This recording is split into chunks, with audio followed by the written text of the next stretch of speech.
Good morning, meine Damen und Herren. Now, I apologise now for the fact that I'm speaking in English, and that's the Brexit bit out of the way now. We've done all the apologising.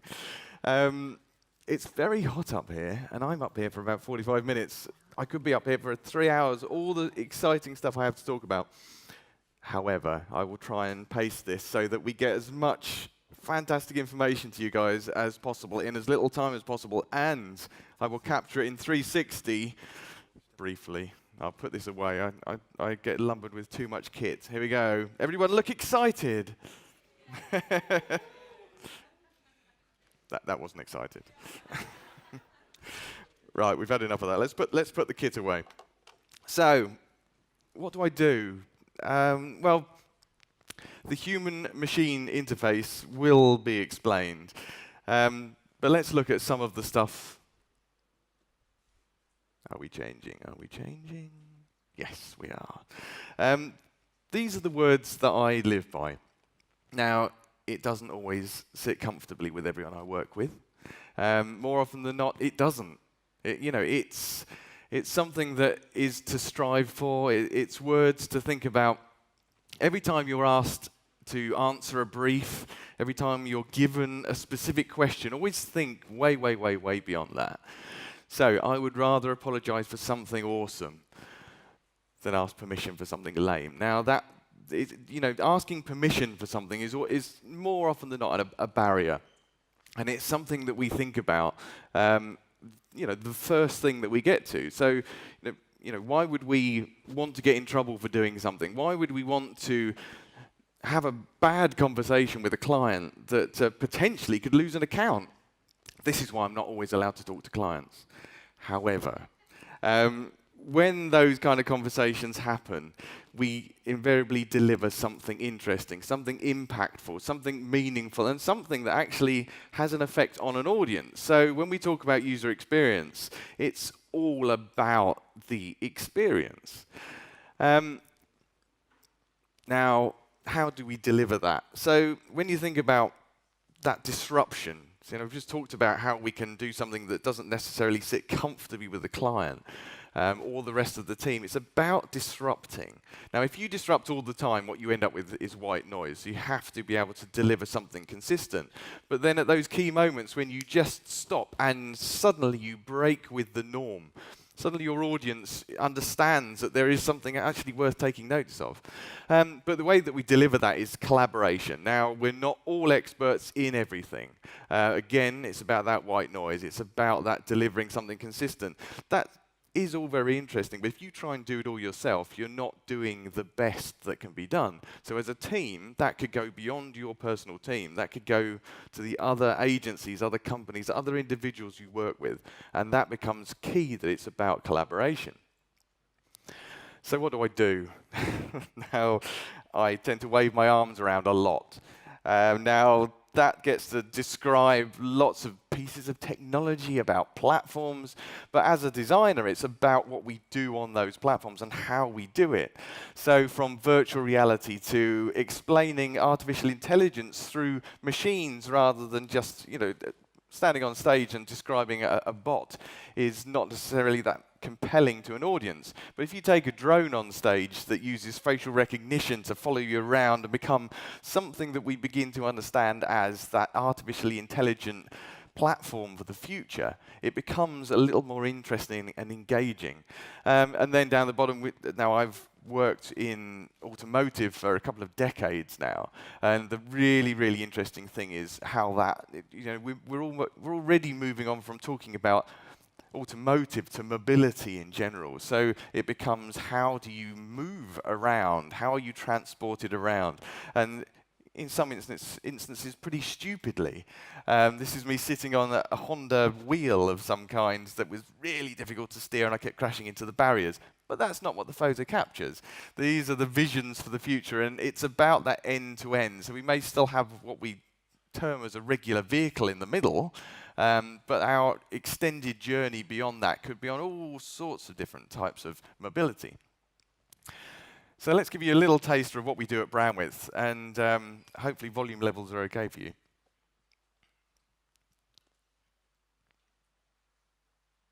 Or no volume.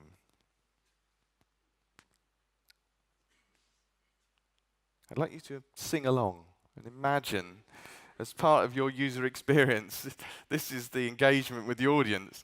I could actually give you a running commentary, but it is actually quite fast-paced. And the point there was that we were going to get through this relatively quickly.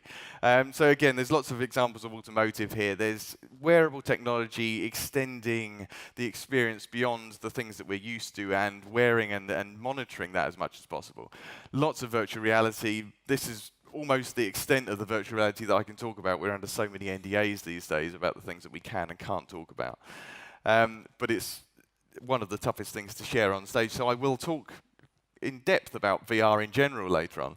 Some great examples and some really bad examples, and the things that you should and shouldn't do in VR in particular. So some examples there: kitchen configurators, not necessarily the sexiest stuff, but some of the things that play to the strengths of VR and that kind of environment.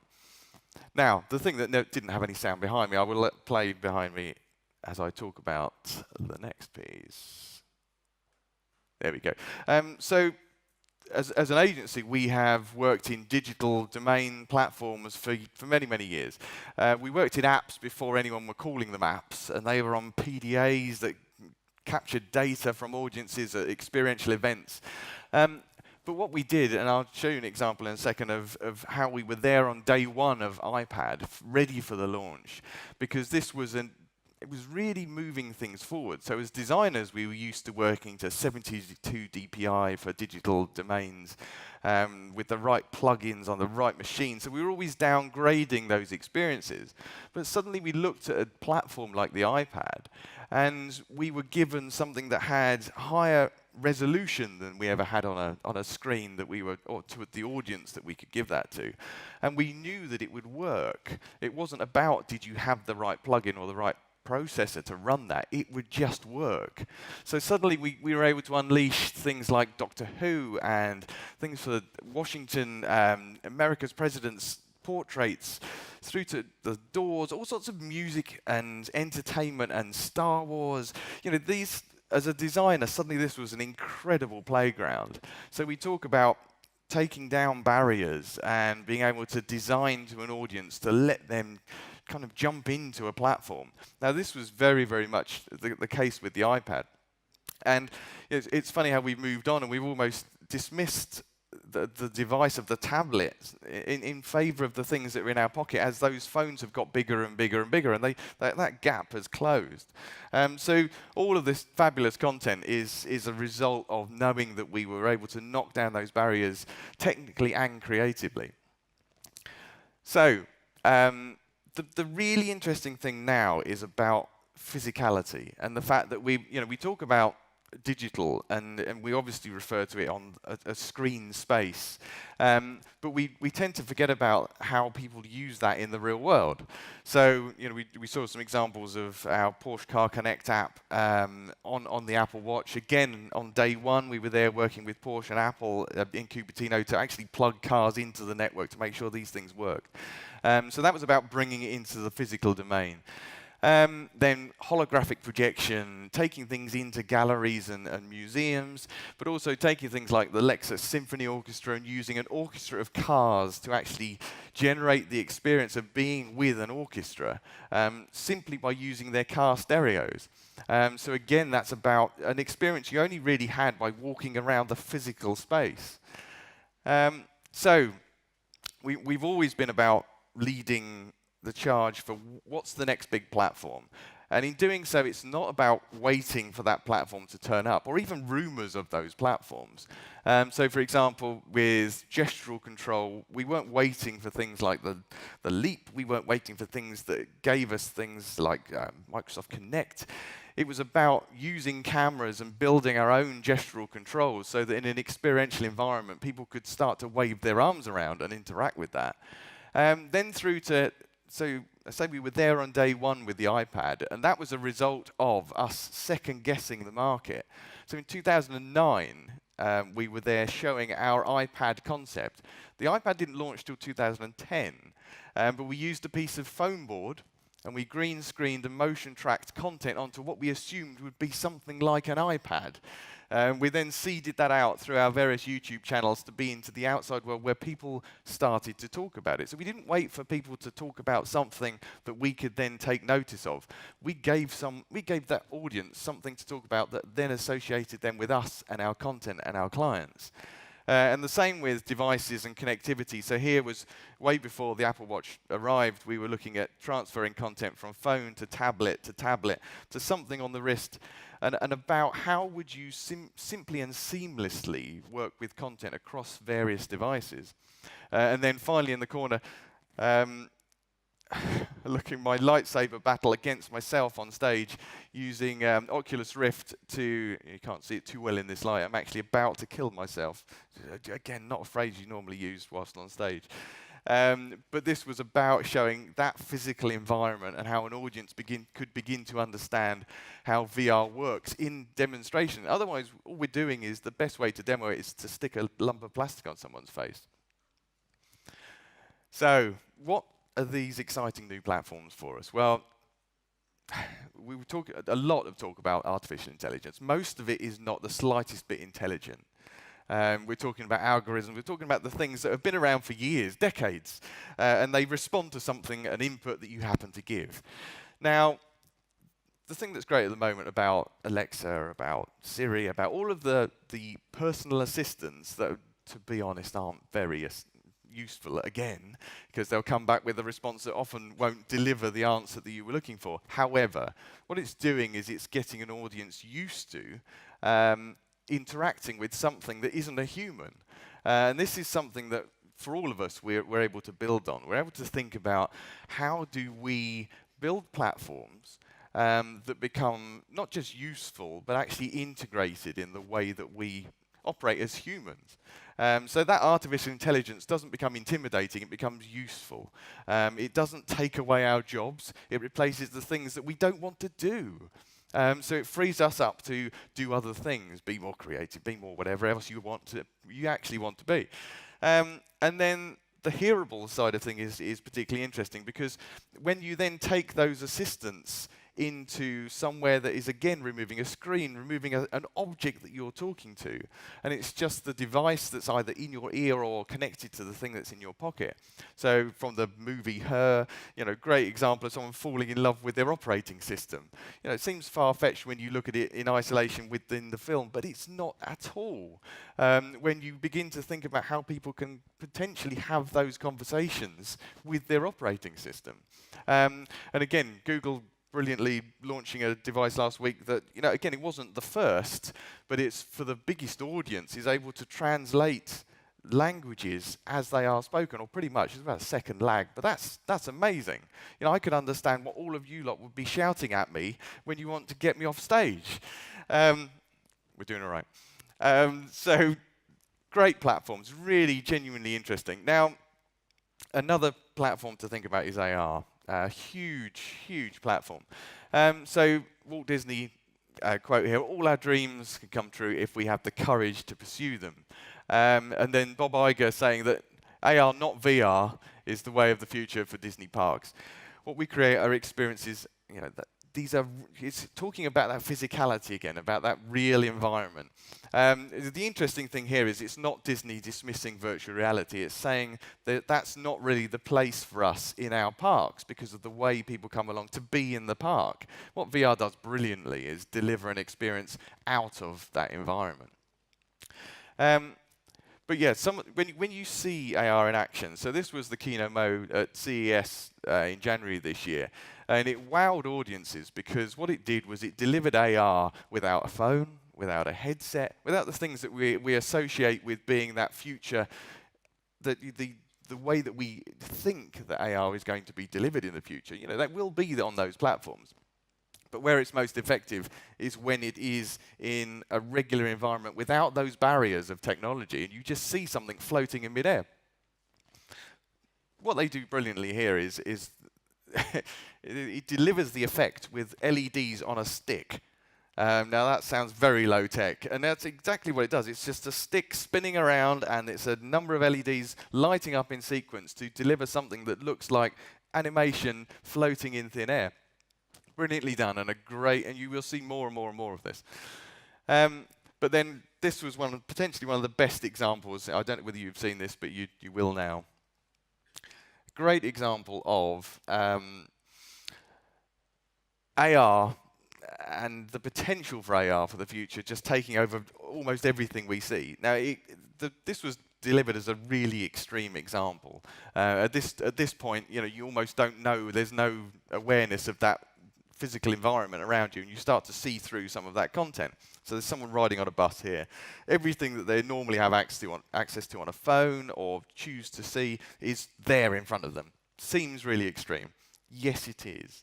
But actually, this challenge for us is to say, for the future, all of these pieces of information are available to our audience. How do we deliver them? Potentially, we do deliver them all at once, and you as an individual choose to pair that back to what you see. Now, it could be that some of that is paying into a system to remove and to declutter your vision. Now, payment doesn't mean that it's an actual cost to you. It could be the financial side of it is removed from that, and it's about information. If I give you some of my data, I will choose to remove some of this overlay. Amazing, amazing content there. And I say, it seems ridiculous, but it's not at all, because all of this is deliverable, but we don't necessarily want it all at once. So how do we start as individuals to choose what we actually see? It's very different to having a screen full of apps in your pocket when you suddenly realize that actually I see something in front of me and I do want to know information about that. If only I'd had that switched on. We could dwell on this one for ages. It's brilliant stuff though. So, new digital frontiers. There's an example here from Mission Impossible where there's a BMW. It was actually, I think it was the i8. Concept at the time, and the windscreen in front of them was entirely touchscreen. Actually seems ridiculous there because it's not an autonomous car, so if you were touching your screen with both hands, probably quite dangerous. But the interesting thing here is to think about that as a future platform, and not very far in the future. So we're already talking about autonomous vehicles.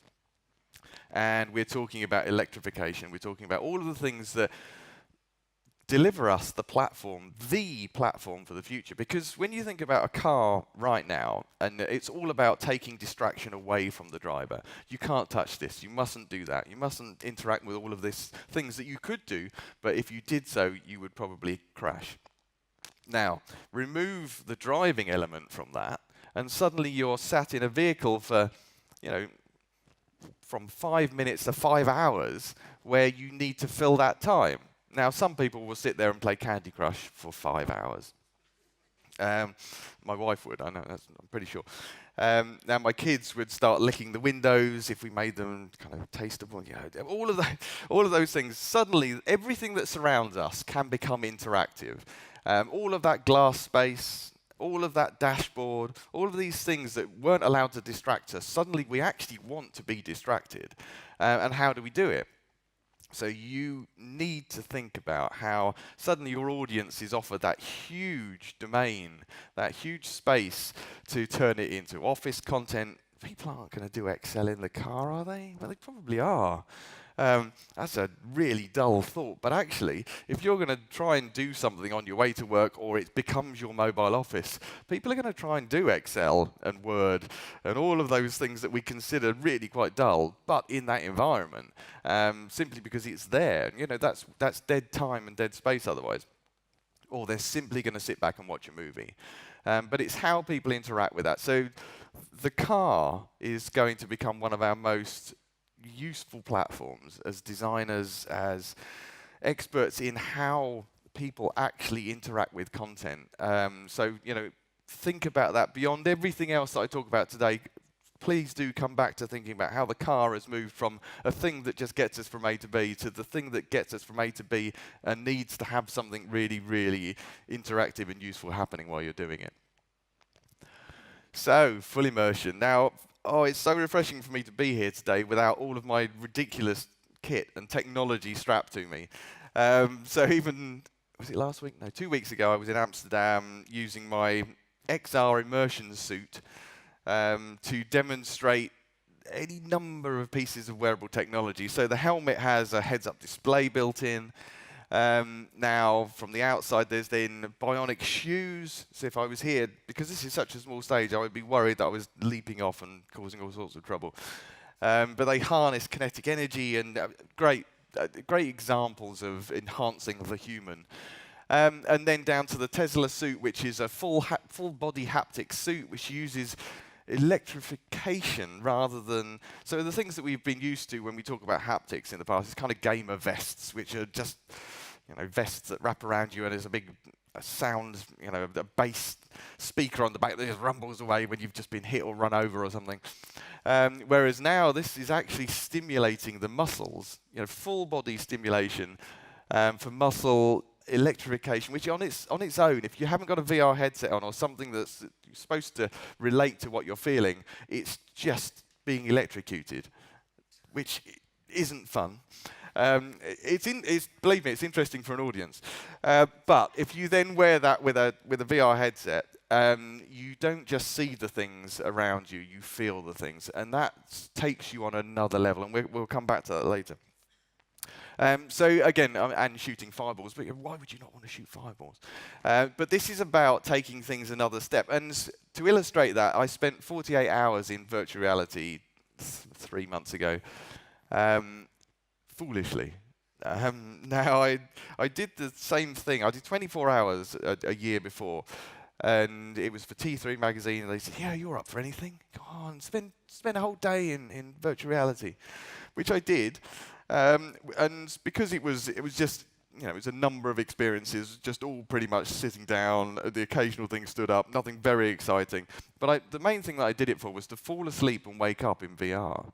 And that in itself is fascinating, because when you go into VR, you put a helmet on or a headset, whatever you do, and you're immediately aware of the fact of going into VR. No matter how stunning that content is, that environment around you, and believable, you know that you have gone into VR. Now, when you fall asleep in VR, that's just falling asleep. But when you wake up, you believe everything you see. So that experience is not a digital experience. It's not thinking about virtual reality. It's being there. So it's a dinosaur, it's a spaceship, it's like, you just believe everything. Now, that wears off pretty quick because you're not just stupid. But it's for those few seconds that I wanted to do those 24 hours. Now, the opportunity came around to do 48 hours. So we didn't just want to be the guys sat on a sofa eating pizza, staring at VR for 2 days. What we wanted to do was make that as physical as possible again. So we come back to the physicality. We think about how the digital content is most affected by the physical environment. So there was driving go-karts using content through the screen. There was stupidly strapping myself to the top wing of an aeroplane whilst flying around with the headset on. So this was to say, okay, right, how do we, if for the normal person, sat on a sofa at home that wants to feel as if they were on an aeroplane, what do we need to add to that? Is it only about buffeting? Is it about how we treat that content within the headset? And then I got my first tattoo whilst in VR. Again, you could probably apply foolishly to most of these things.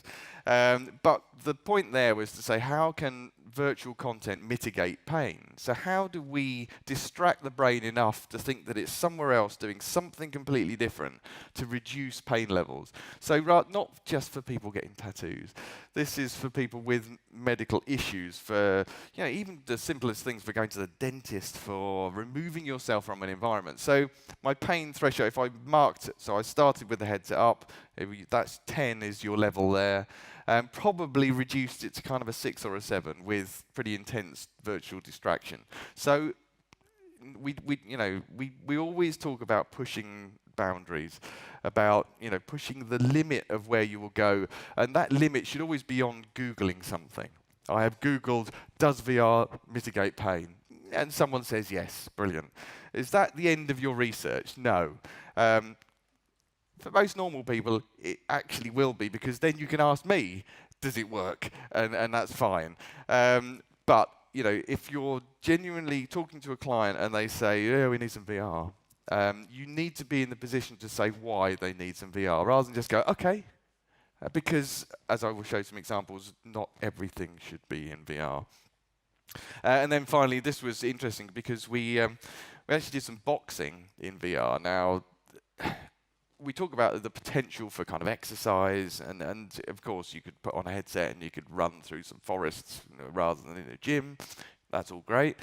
But actually for boxing it's really interesting because of the fact that you're responding to something coming at you. So if someone is trying to punch you in the face, you're not just carrying on running.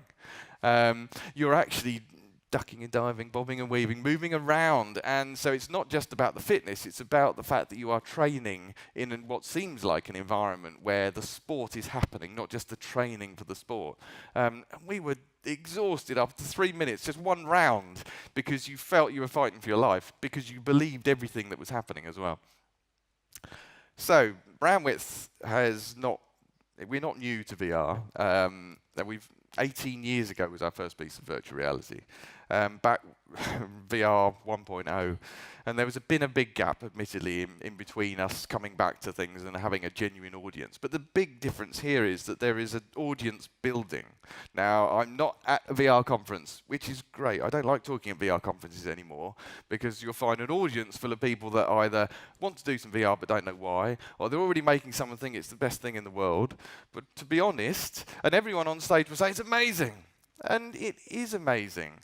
But everyone in that room will still think that everyone outside the room has tried it, and those that have tried it think it's amazing as well.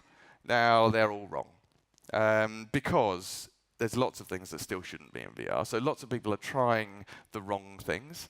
And actually, I say lots of people, there's still a tiny percentage of the potential audience have even tried VR.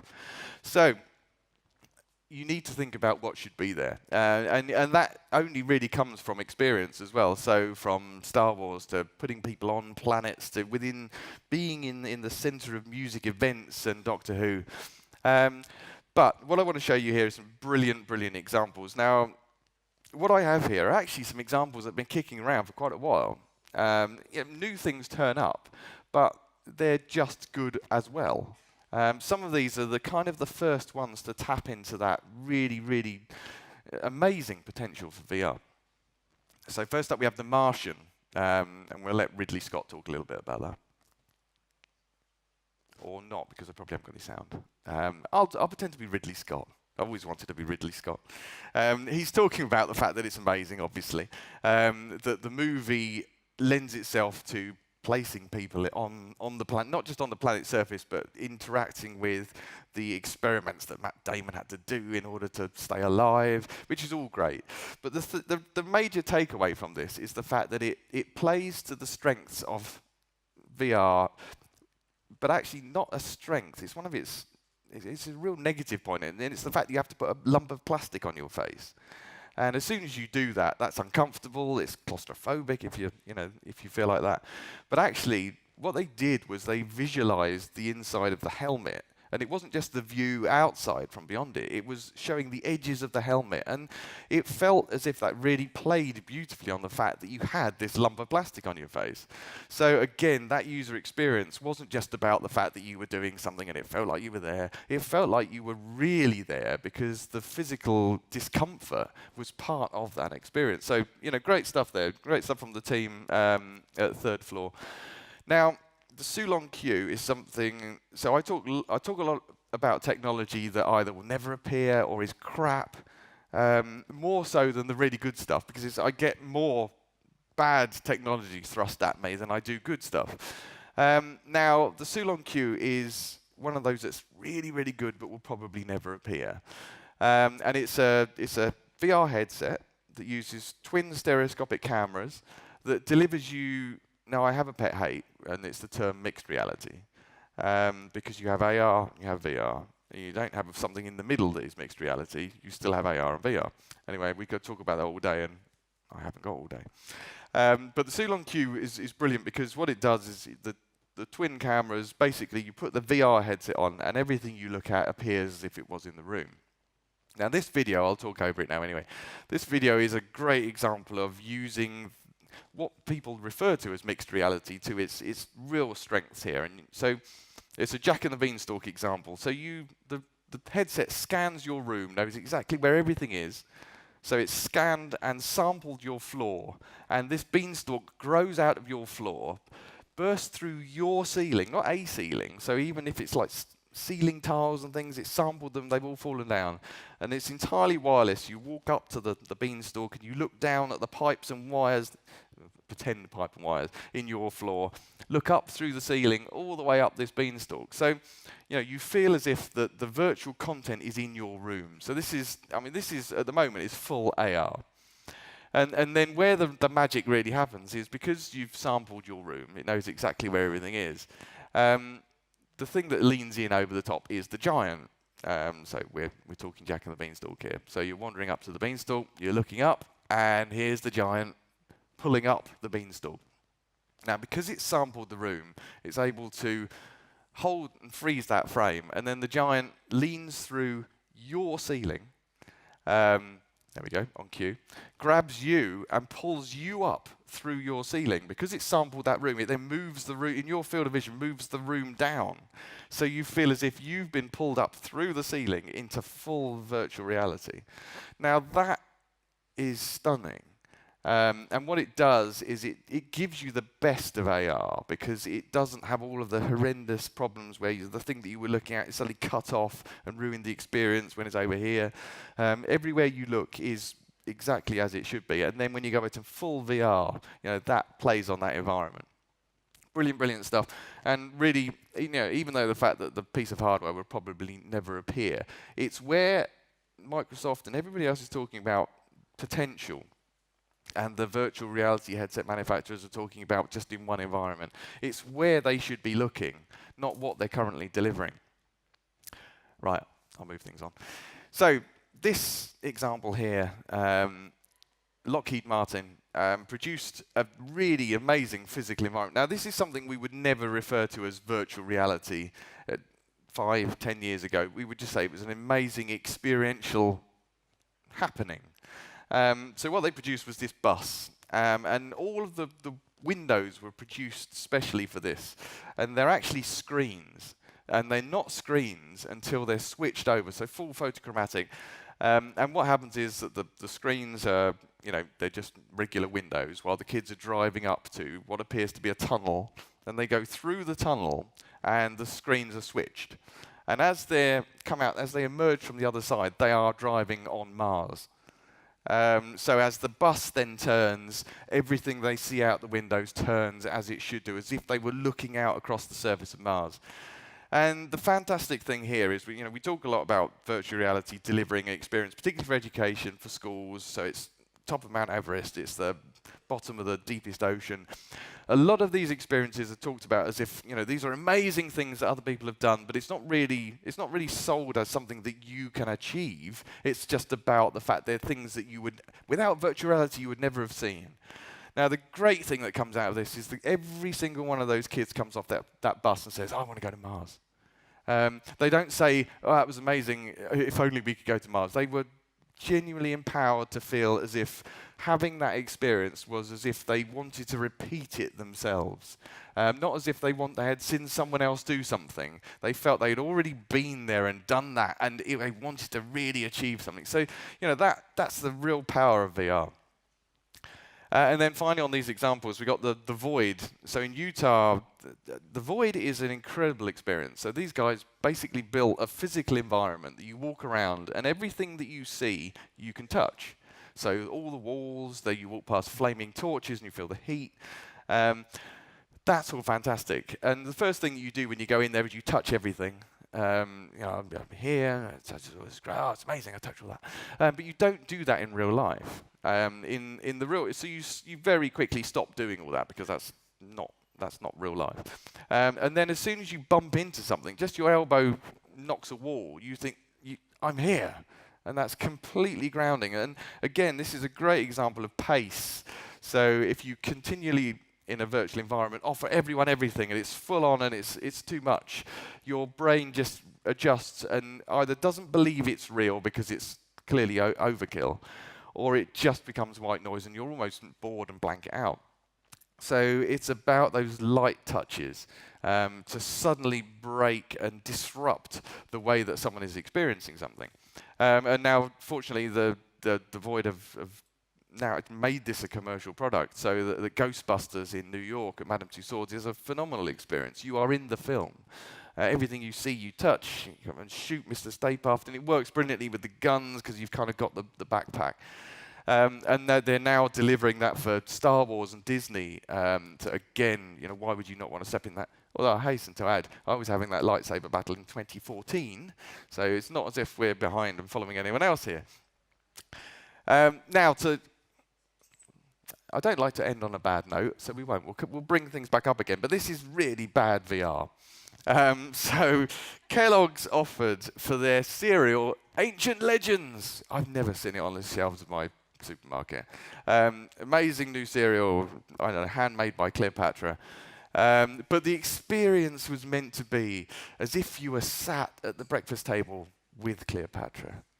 Now, the first thing that they armed their audience with, so it was experiential. They brought people into a booth. First thing they armed them with, it doesn't show it here, is 2 controllers. Now, I don't know how many of you that eat cereal with a knife and fork, but I don't. So, not the best starting point. You were then shown, this is the reality. So, people were given bibs. So we went to that first image, model, shot beautifully. Yeah, in reality, they were given bibs, and they did this a lot. So again, not the best experience. But the weirdest thing was that after they then said, "Oh, this is amazing," I'd love to have been in the meeting where they sold this in to the executives, who must have just been, "We need some VR," right?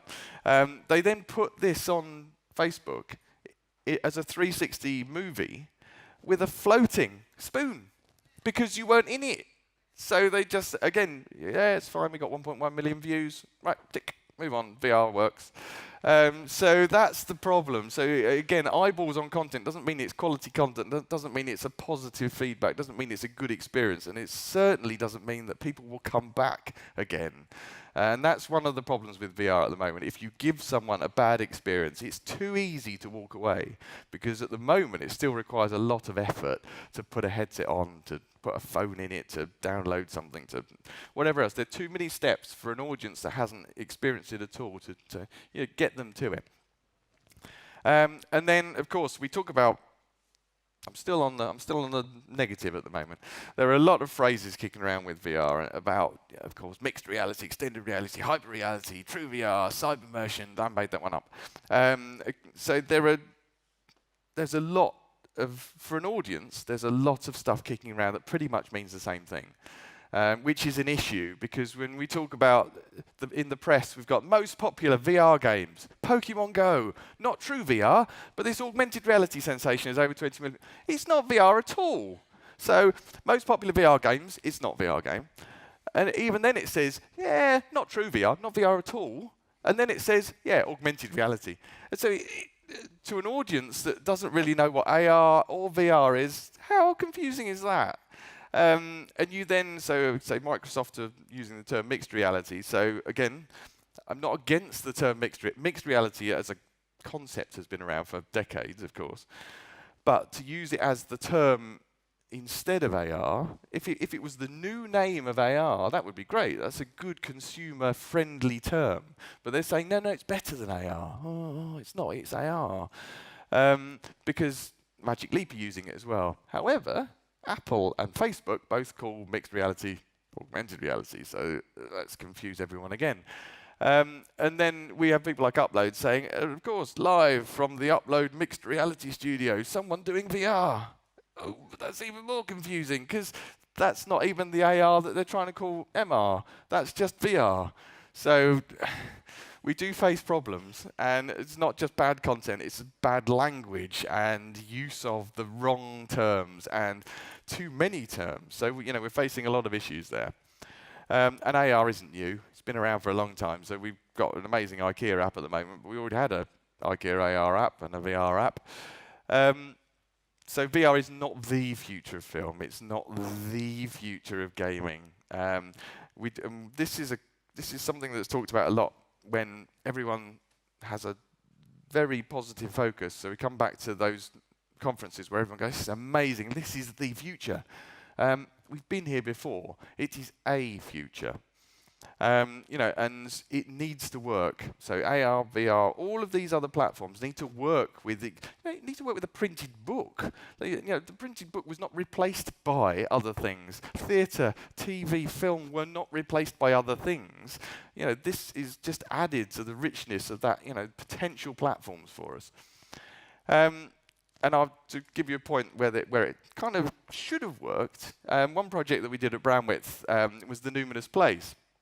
This was fantastic potential for transmedia storytelling.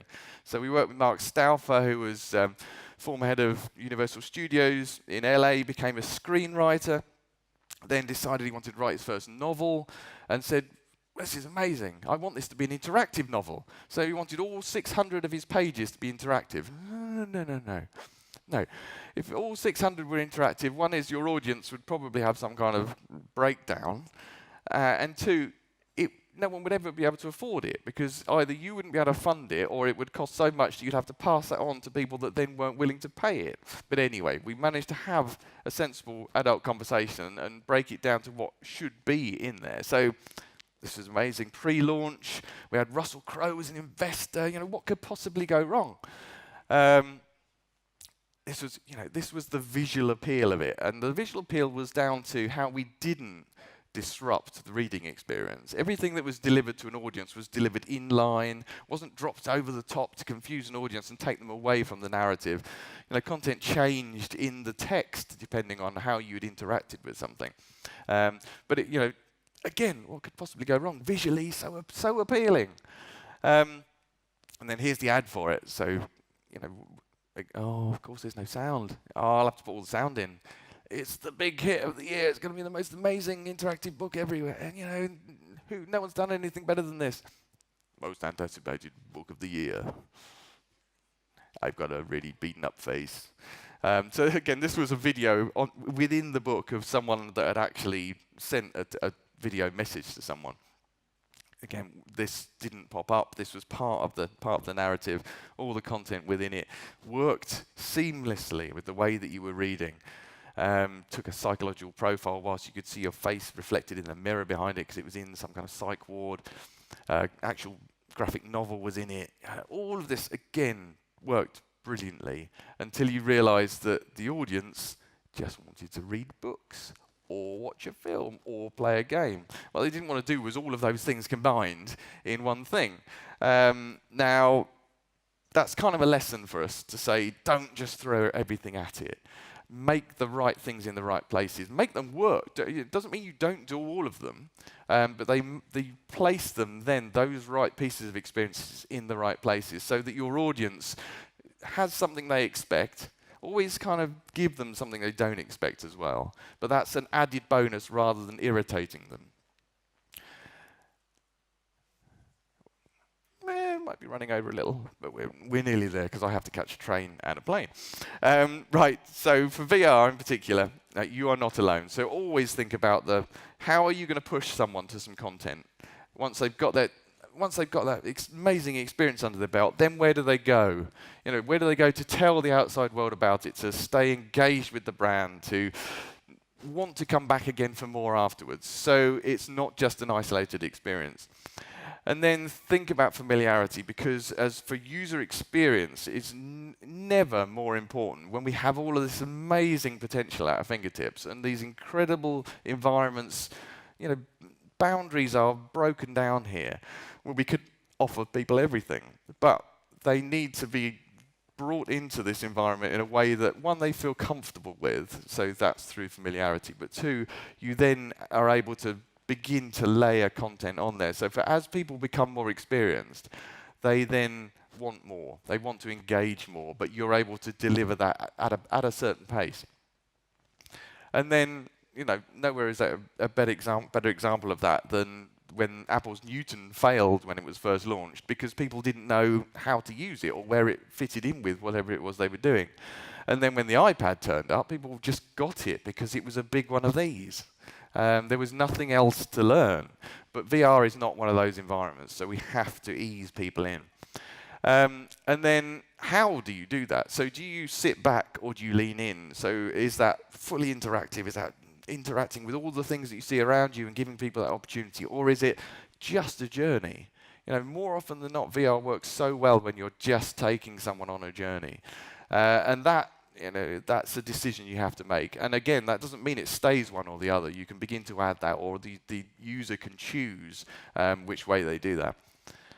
And then depth versus width. Now, this isn't just about the technicalities of it. Do you do stereoscopic full VR? Do you do 360? It's about shoot wherever possible, shoot in this and deliver this.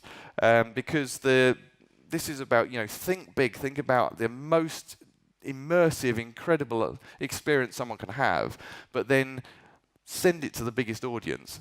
Bit like Kellogg's. If Kellogg's hadn't have been shit, then they would have got that first bit right by doing it amazing with knives and forks, and then taking it to the big audience on Facebook, because it's the big audience on Facebook, that width, that are the people that will then get curious about, well, what do I do next? Rather than just give them everything or assume that you're giving them everything because they still have nothing to view it on, and then think that they have nothing else to learn. So that you really, really do need to think about the actual size of your audience. And then collaborate. So I come back to collaboration again and say, if you have never produced VR before, do not pretend you are VR an expert. At the same time, if you've only ever produced 360 movies and now you've kind of progressed and worked into VR, do not pretend that you are an expert in all things interactive and that you can build someone an e-commerce website that delivers a virtual environment. Work with people that do these things and do them well, so that collaboration delivers the best experience. And then finally, where are we going next? So all of these things I've talked about, from the ridiculous suits and technology that I wear to just the lump of plastic on someone's face, or that kind of augmented environment, that's going to be internalized not that far in the future when we start to say, actually, I don't want any of these things. I don't wear glasses, so I don't want to put glasses on. I just want to be able to see this stuff. Think about that.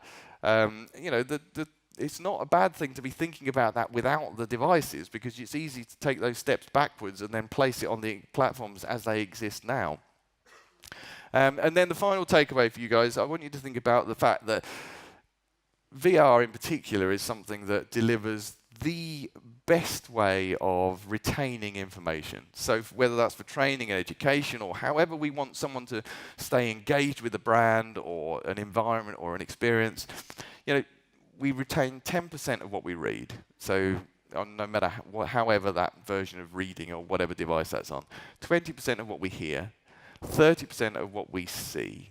So that can be way beyond just reading something about it. 50% of what we see and hear combined, and 70% of what we discuss with others. So these events are great, so because we remember face-to-face conversations. However, we retain 80% of what we personally experience. And it's a bit like coming back to anything that I've described pretty much in VR.